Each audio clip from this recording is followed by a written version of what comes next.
RBSC education academy में आप सभी का स्वागत है। आज का जो हमारा टॉपिक है वह है वाक्य।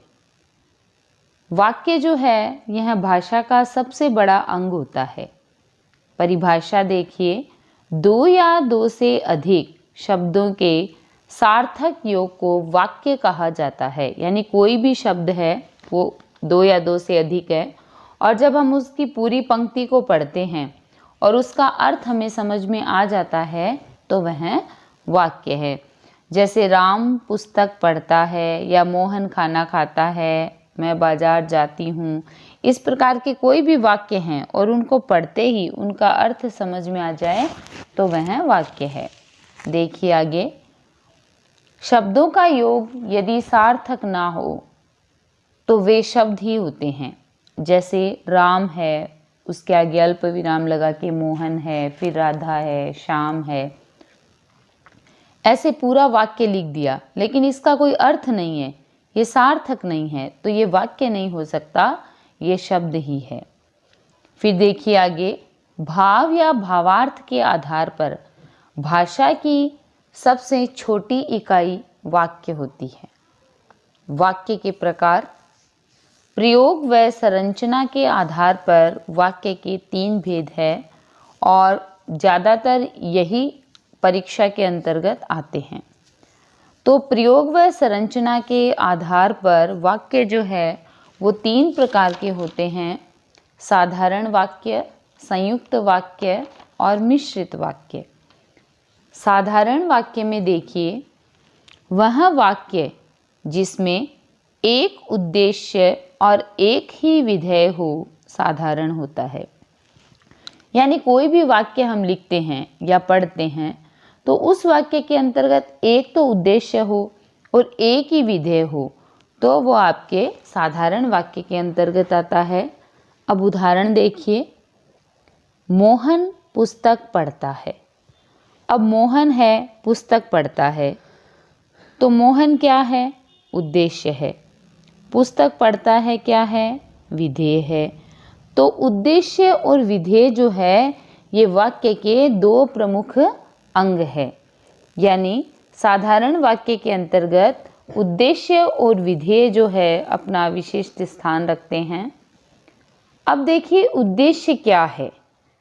अब हमने उद्देश्य और विधेय 2 वाक्य के अंगों को पढ़ा। अब हमें पता भी होना चाहिए कि उद्देश्य क्या है और विधेय क्या है। उद्देश्य में देखिए, उद्देश्य में है वाक्य में प्रयुक्त कर्ता को उद्देश्य कहा जाता है। इसमें कर्ता के साथ साथ कर्ता का विस्तारक भी शामिल किया जाता है। यानी कोई भी वाक्य है और उसके अंतर्गत कर्ता है, कोई कार्य करने वाला जो कर्ता है उसको उद्देश्य कहा जाता है। विधेय देखो, विधेय जो है यह वाक्य का दूसरा अंग है। उद्देश्य के संदर्भ में कहा गया कथन विधेय कहलाता है। विधेय में देखो, कर्म का विस्तारक, क्रिया का विस्तारक, सहायक क्रिया व पूरक शब्दों को शामिल किया जाता है। बुद्धिमान राम धार्मिक पुस्तक ज़्यादा पढ़ता है।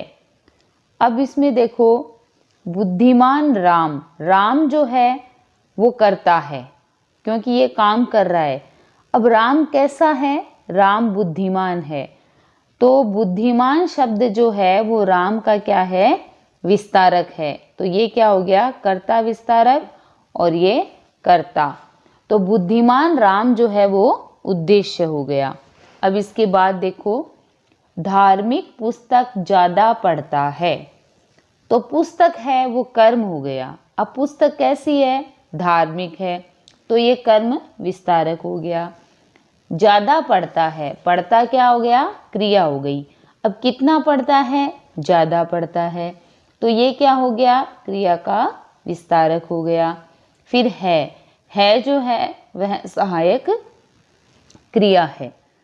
तो बुद्धिमान राम उद्देश्य हो गया और उसके द्वारा जो किया गया कार्य है, कथन है, वो क्या हो गया? विधेय हो गया। फिर देखिए आगे, यदि वाक्य में कर्ता एक से अधिक हो और उनके द्वारा की गई क्रिया समान रहे तो समस्त कर्ता एक ही उद्देश्य माना जाता है। मोहन, राम व श्याम पुस्तक पढ़ते हैं।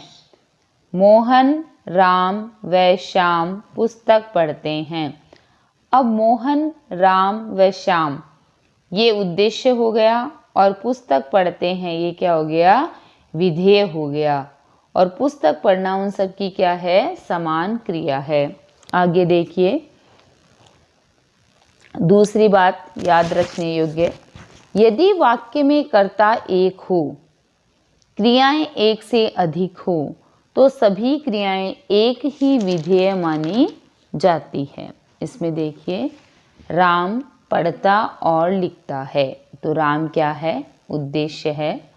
पढ़ता और लिखता है क्या हो गया, विधेय हो गया।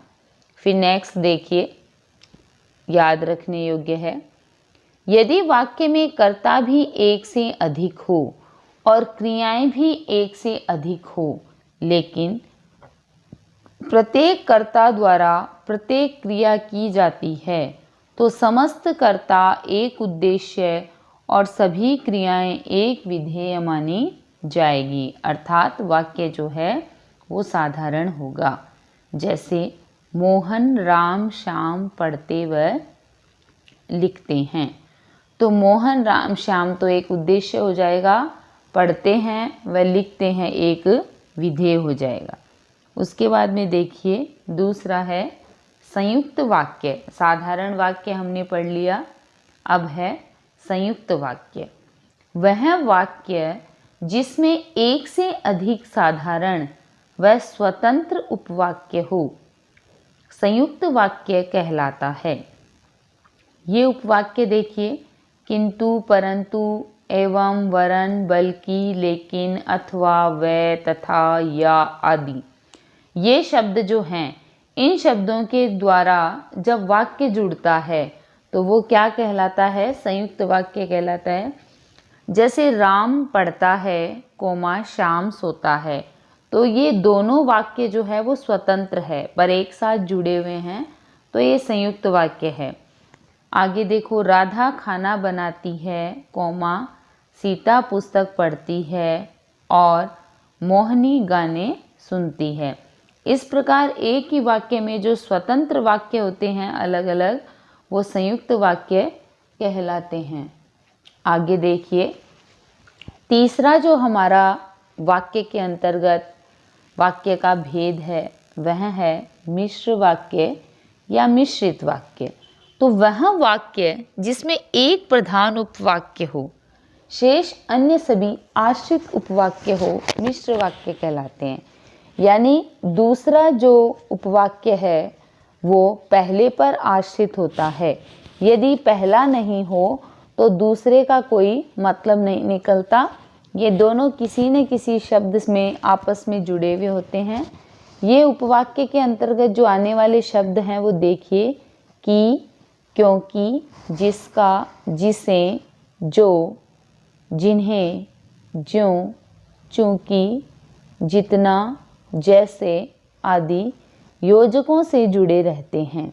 जैसे गांधी जी ने कहा कि सदा सत्य बोलो, तो दूसरी जो बात है वो प्रथम कथन पर क्या है, आधारित है और इस कारण इसमें मिश्र वाक्य है।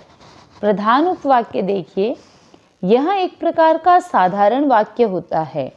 यह प्राय वाक्य के आरंभ में होता है। फिर है आश्रित उपवाक्य।